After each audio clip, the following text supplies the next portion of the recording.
National Signing Day officially took place yesterday, and while we saw most of the class of 2024 already signed, that doesn't mean that there wasn't any drama that happened on National Signing Day. But what yesterday represented, at least in my eyes, is that for the most part, the class of 2024 is solidified, and now there is a real rush to take a look at 2025 and get things secured on that front. But even though we do have the class of 2024 taken care of at this point, we now got to take a look at who really excelled not only in signing day, but also in just high school recruiting in general. So, with that being said, without further ado, let's talk about some of the winners as well as some of the losers of not only signing day in general, but also taking that hard look into what we got going on in terms of high school recruiting, who really was a winner in our eyes and who was a loser in our eyes. And before we dive any further into this, I do want to give a quick honorable mention into Notre Dame. I didn't even think about independent teams the last time that I did this similar type of format. I did not think about independent teams at all when I was doing that. I did want to acknowledge them here because Notre Dame is recruiting at a pretty good level. Notre Dame borderline elite in their recruiting right now. Their quality of player is really good. Two-thirds of the guys that Notre Dame did end up bringing in were, as a matter of fact, guys that are considered blue chip recruits, that 4-star or 5-star designation. So the quality of player that they're bringing in is pretty good. And with 23 total signees for the program, Notre Dame ends up finishing with a top 10 recruiting class. So do want to absolutely give a shout out to the boys over in South Bend, Indiana, led by Marcus Freeman, who is a Wayne High School graduate, by the way. Go Warriors, for those that are from the Huber Heights area that may or may not be watching this right now. You truly never know.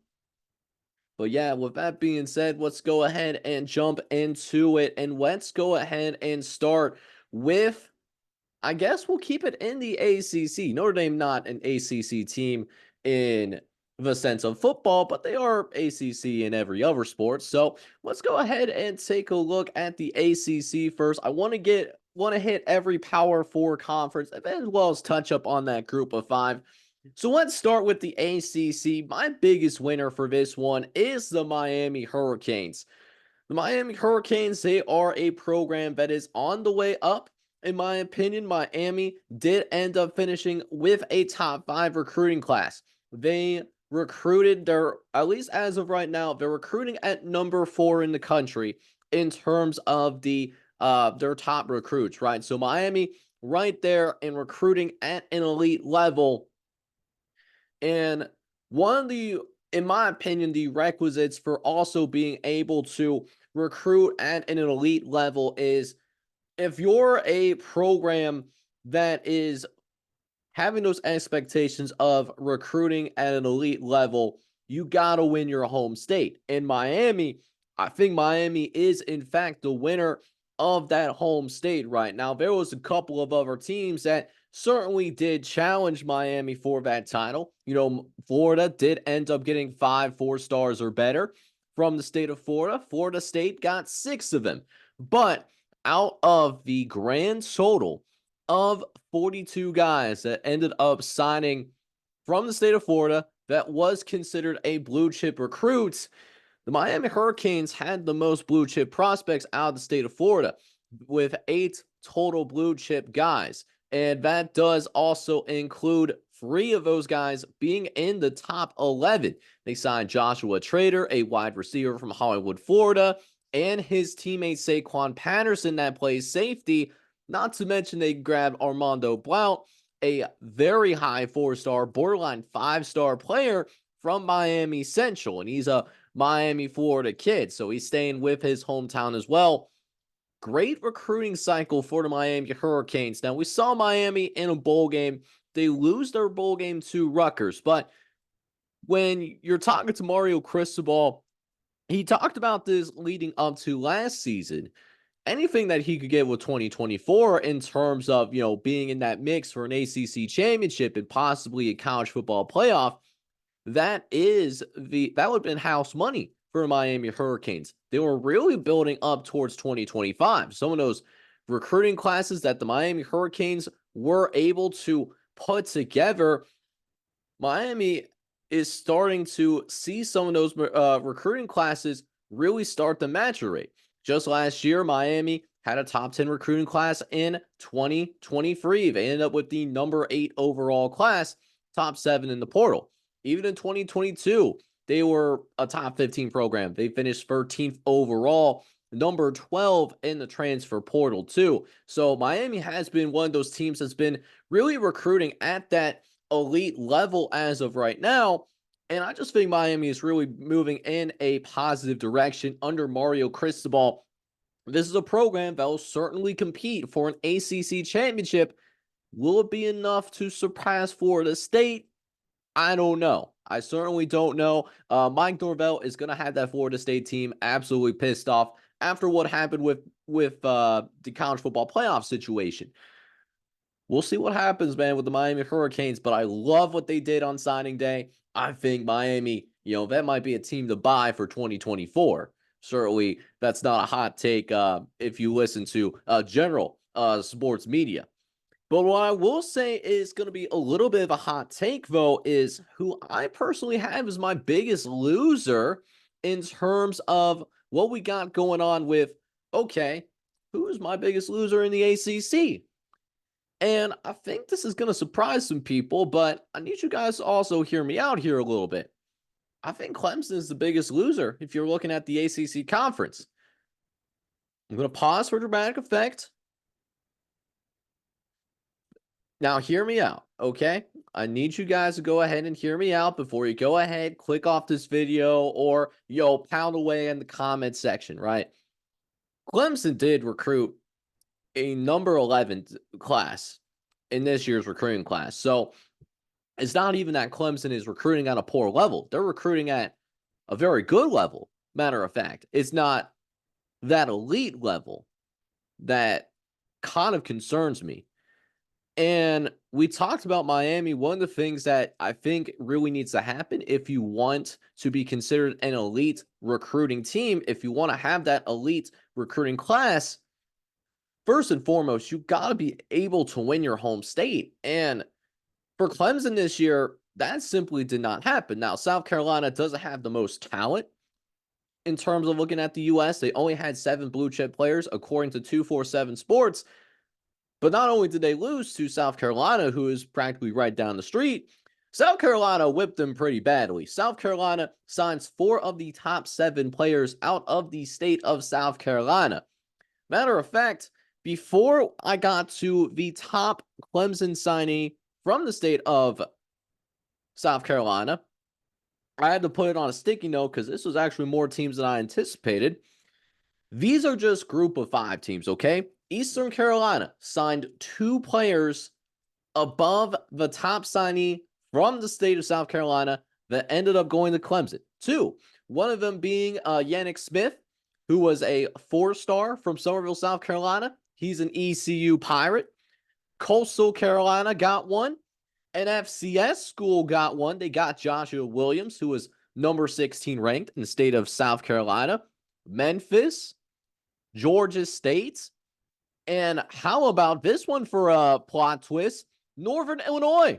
Northern Illinois signed Amir Smith, the number 26 overall ranked prospect in the state of South Carolina. Gonna be a Husky up in Northern Illinois. You love to see it. How about that? We mentioned the MAC on this podcast. You love to see it. That was all before Watson Young, who's number 27. That's the top signee for Clemson in the state of South Carolina. So clearly, Clemson did not even win in their home states. And South Carolina, they had a rough year. They didn't even make a bowl game. They were not even in a bowl game, and they dog walked you in recruiting this year, at least for the 2024 class. Now, things could change for 2025. That could certainly be a thing. But I think it's even more important that Clemson really is in that elite category when it comes to recruiting high school kids because of still the lack of willingness by Dabo Swinney to use the transfer portal. Now, it would be different if they were a school that has academic restrictions like Vanderbilt, like Duke, like Stanford, like Northwestern. But even then, those schools use the transfer portal in a limited capacity. It also would be a different story if they were a military academy that's utilized as an instrument for the Department of Defense, Army, Navy, Air Force. They can't go into the transfer portal to bolster up their roster. They can't go and solidify their roster and keep guys on through the NIL game. They can't participate in that because they serve a different purpose and, frankly, many other institutions around the country. Clemson does not have those internal factors that is holding back Clemson from being able to be an active participant in the transfer portal. Dabo Swinney refuses. And I don't know why. He refuses to go into the transfer portal. And that lack of willingness to go into the transfer portal, whereas you have a team like Florida State, who, by the way, recruited at a very similar level than you and actually used that transfer portal extremely well, by the way. Clemson does not have a single player. And we saw Florida State surpass them. Clemson did not make it into the ACC championship game. Clemson did not achieve a 10-win season. So we still had spring ball. Things can certainly change after the spring ball period. More guys will inevitably enter into the transfer portal, and maybe Clemson will be a little bit more aggressive then. But with the context of their lack of willingness to use the transfer portal and the fact that they did not even win in the state of South Carolina, in their home state, they could not win in their own states where there are blue chip guys there. That's a problem. That is absolutely a problem. And, it's disappointing because when I did my way too early predictions for 2024 and who I think is going to make the college football playoff, I presumed that Clemson was going to use the transfer portal a little bit more aggressively, and that just hasn't happened. So, I certainly have some concerns with Dabo Swinney and that coaching staff, at least to that point. Now, we'll keep it pushing along for right now. I want to keep it down in that southeastern part of the country for now. I want to talk about some drama that happened on signing day. We actually had some key guys that were in this class that ended up signing.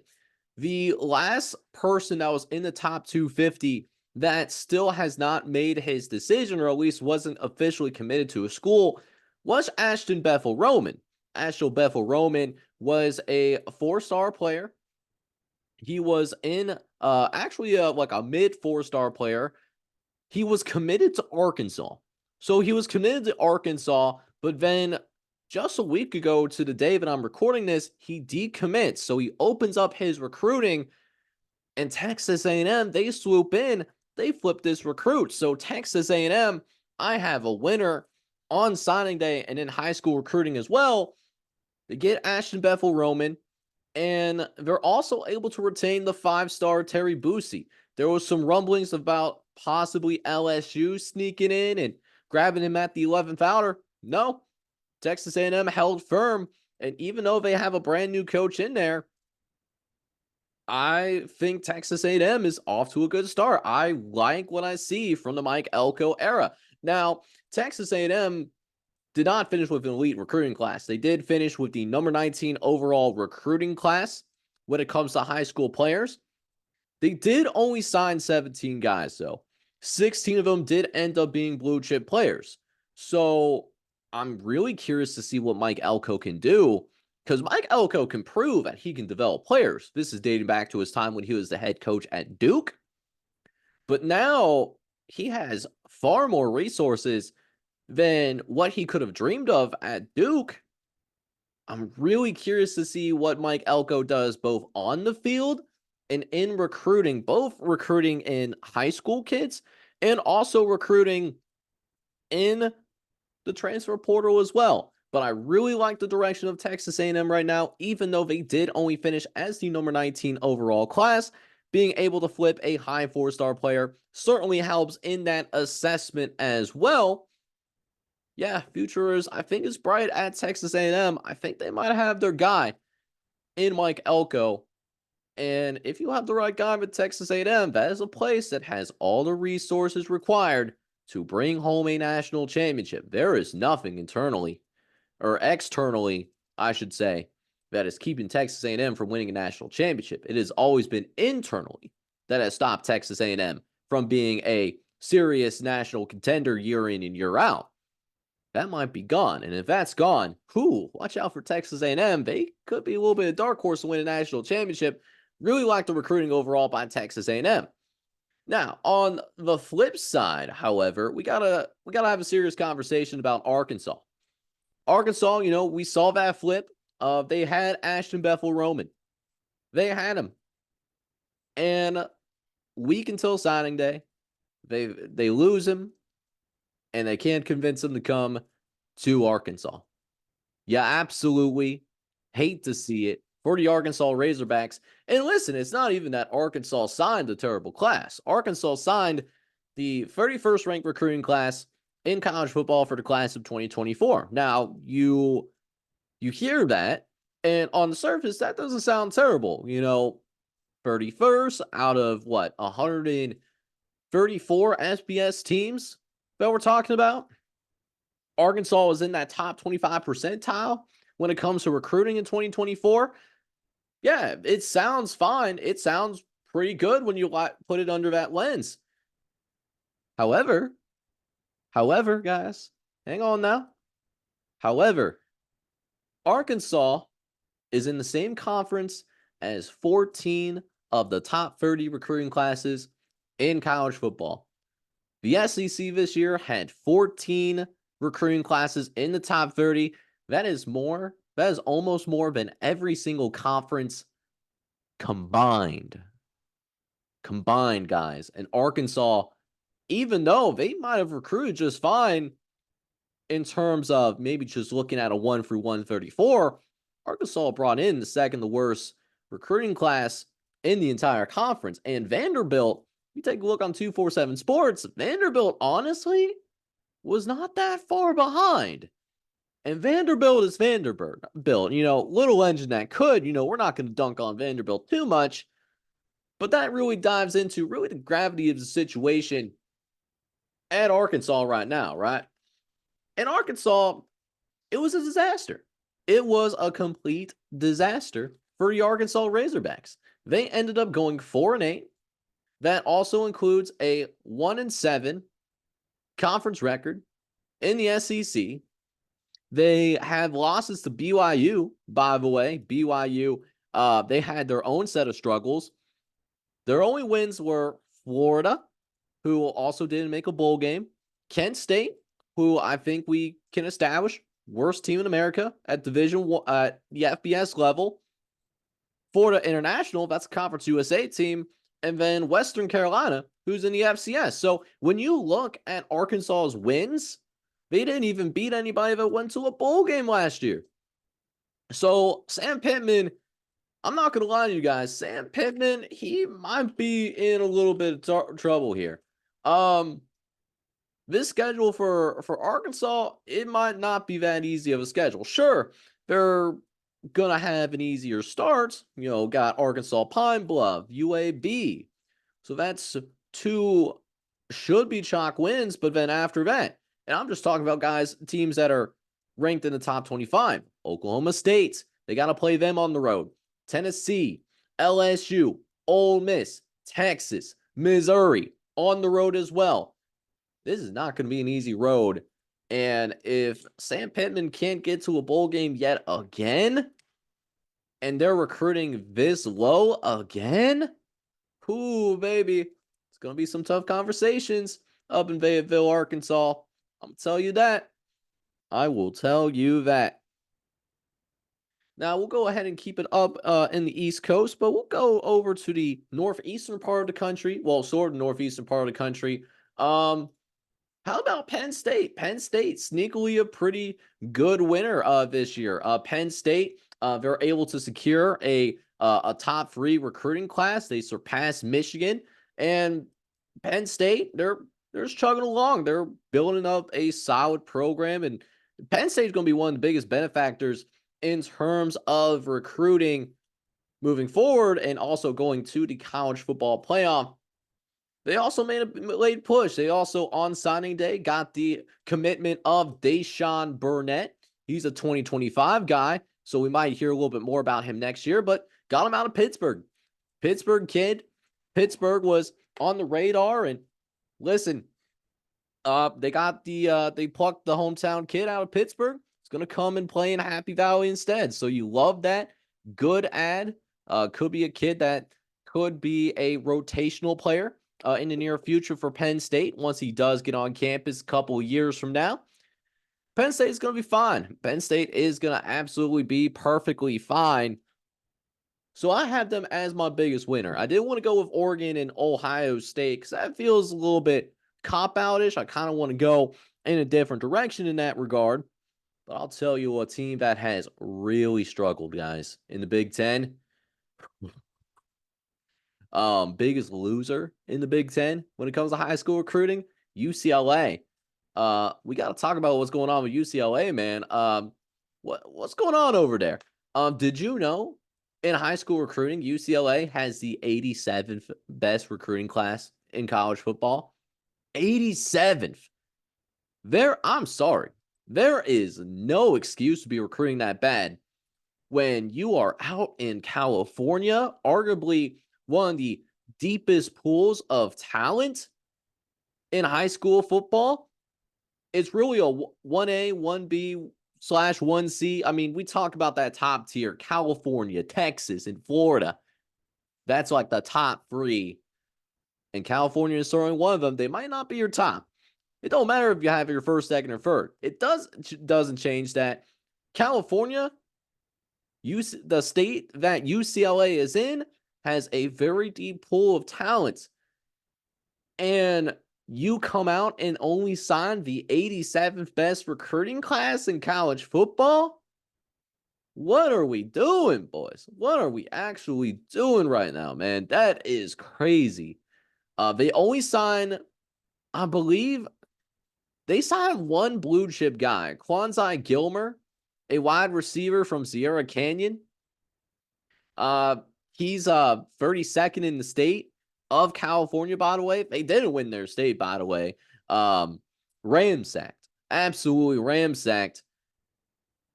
And it's not even, they are the worst recruiting class in the Big Ten. They are recruiting below a level of Northwestern. Okay? Northwestern has a relatively new coach in there.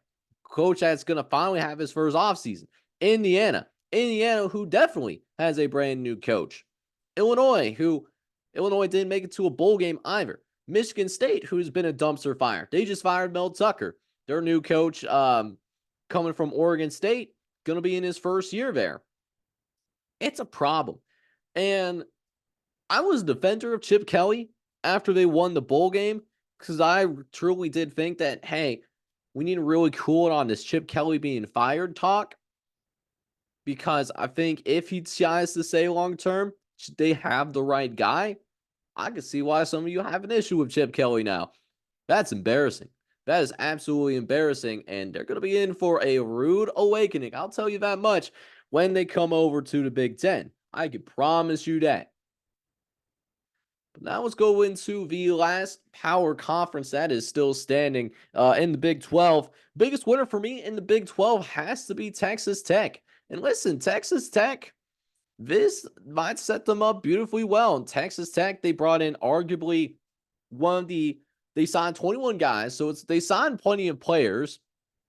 And they also signed one of the best classes from a quality standpoint. Only Colorado had a better quality per person per capita than Texas Tech in the Big 12. Colorado, of course, not up there. They only signed 7 guys. We might talk a little bit more on Colorado in a minute, but Texas State, man, they got themselves some dudes, bro. They signed the number 24 class in high school football for high school football recruiting. They signed the 24 best class, and that is headlined by Micah Hudson from Lake Belton up in Temple, Texas. He decides to come over to Texas Tech. Then they also, really all of their blue chippers come from the state of Texas. Ellis Davis, an offensive tackle. Will Hammond could be the future quarterback of Texas Tech. Cheetah Olifa, Peyton Morgan, all from Texas and all on the defensive side of the ball. This is a good class. This is a good class that maybe could put Texas Tech, we talked, there was a lot of talk last year about Texas Tech being that possible dark horse to win the Big 12. If that could still be true, maybe they were just a year late on that. Maybe this is the year that Texas Tech could win the Big 12. Who knows? So, am I drinking that Texas Tech Kool-Aid? Absolutely. But I really like what Texas Tech did in a conference that I think is going to be one of the most wide open conferences in the Power Four next season. I think it really could be a multitude of schools that could win the Big 12. And so, Texas Tech setting themselves up to be the possible big dogs in terms of recruiting. They had a sizable lead over everybody else in the Big 12 for the class of 2024. That's a positive sign. That is a positive sign and a green arrow up for the Texas Tech Raiders. Now, Baylor, on the other hand, well, unfortunately, cannot say the same thing about Baylor, right? Here's the thing with Baylor and why I went with Baylor, okay? Because Baylor didn't have the worst class in the Big 12, but Colorado doesn't really focus on high school recruiting like that. That's not really Deion Sanders' cup of tea. And to be fair, also Colorado, the players that they did bring in, quality players, 4 of the 7 blue chip guys. You love that. Arizona had a worse recruiting class than Baylor, but Arizona did lose Jeff Fish to Washington. So I'm going to give them a pass here. Very unexpected to lose your coach late in that, what some people would like to call that O word, more comfortably at the coaching carousel. What's Baylor's excuse? Baylor's kept their head coach. They didn't have the same turmoil as other teams in the Big 12 that are towards the bottom, of course, in recruiting. And this was really a year in which Baylor really needed a better recruiting class than what they brought in. They finished 3-7, guys. Or not 3-7, 3-9. 2 of those 3 wins were one possession wins. So those are type of games that really could have flipped in either direction. So they a couple of bounces away from really being a 1-win team. And you have the type of season that you just put together right there, and you come out and you sign one of the worst recruiting classes in the Big 12 conference. And it's not going to get easier. It just isn't. They're going to take on Utah on the road. They're going to take on Texas Tech, who we identify as a dark horse. Oklahoma State, they got to play them. West Virginia, they're a pretty good team. Kansas, ranked squad. They're going to get their starting quarterback back as well. So for Baylor to get, and that's not even talking about like Colorado, Air Force, which is a good group of 5 program. Iowa State, who's returning almost all of their starters. So it's just not a good time to be alive right now if you're a Baylor Bears fan. Could be some hot seats going on in Baylor. You hate to see how they recruited. They end up signing the 67th ranked recruiting class in college football, and they didn't even sign so much.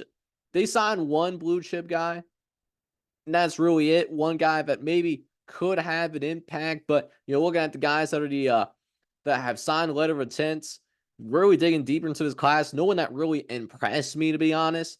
So I have Baylor as that biggest loser from high school recruiting / signing day. But I do want to make sure I give a little bit of love to the group of 5. And let's go ahead and talk about that group of 5 real quick. How about the team that signed the best recruiting class in the entirety of the group of 5? University of Southern Florida, baby. University of Southern Florida, the top group of 5 program when it comes to recruiting in 2024. They signed the 48th best recruiting class in college football this year, and they're going to need it. They are certainly going to need it. They end up with a bottom 10 transfer class as well. The transfers that they brought in really aren't all that encouraging. But the high school players that they brought in, and oh baby, they brought in a lot of high school players. They already have Jonathan Eccles, who's already on campus. This is the best signing. Florida kid, IMG Academy, 4-star guy. USF just made a bowl game. And Tulane might get a little bit worse. UTSA might get a little bit worse. SMU not in the American Conference anymore. Is USF a dark horse to win the American and therefore possibly make the playoff in 2024? The Southern Florida Bulls? Ooh, what a world that we are living in, ladies and gentlemen. But shout out to Southern Florida, though. Signed the best group of 5 recruiting class in college football when it comes to high school recruiting. But on the other end, though, New Mexico. New Mexico, are you okay? Are you good right now? Because not only did you sign the worst recruiting class in FBS football, oh no, that's not enough. New Mexico has signed the 186th ranked recruiting class in college football. That means there are some FCS teams that are ahead of them. And there's a Davenport that might be Division 2. Northern State might be Division 2 as well. There are FCS and I think Division 2 programs that are ahead of New Mexico. It's kind of like, so here's the difference between Mexico and Colorado, right? New Mexico signed the same number of players as the Colorado Buffaloes. They did. The problem is, Colorado guys can actually play. Can we really say that about the New Mexico players that they brought in? Now, they did get an interior offensive lineman from Tucson, Shakaylee Woodard, who was picking between New Mexico and Arizona. That was his 2 scholarship offers. Opts to go to New Mexico. So that's a dub. But and these other guys, it seems like it's, dart throws. Guys that do we really believe are going to be standout players in the Mountain West? I don't know. It's just guys that don't really move the needle for me. And New Mexico did not have a quality 2023 season. I'm pulling up the New Mexico football schedule. I don't know if I'm going to show it on here or not, but New Mexico went 4-8 last year. New Mexico went 4-8. That includes barely beating UMass in overtime, by the way. And everyone likes to dunk on UMass for, justifiably, right? Very justifiably. Yeah, could be a tough year ahead for New Mexico. And it just always hurts to go ahead and sign literally the worst recruiting class in FBS football. Always hurts to have that next to your name as a program. But what do you guys think? Do you think that there are some other guys, other programs that may have been under the radar but should have been considered a winner? Is there a team that we aren't talking about enough that should have been, getting criticized for what they did with 2024 recruiting? Let me know down in that comment section, because I'm really curious to see what you guys are thinking. That's just how I'm feeling from my way of things, right?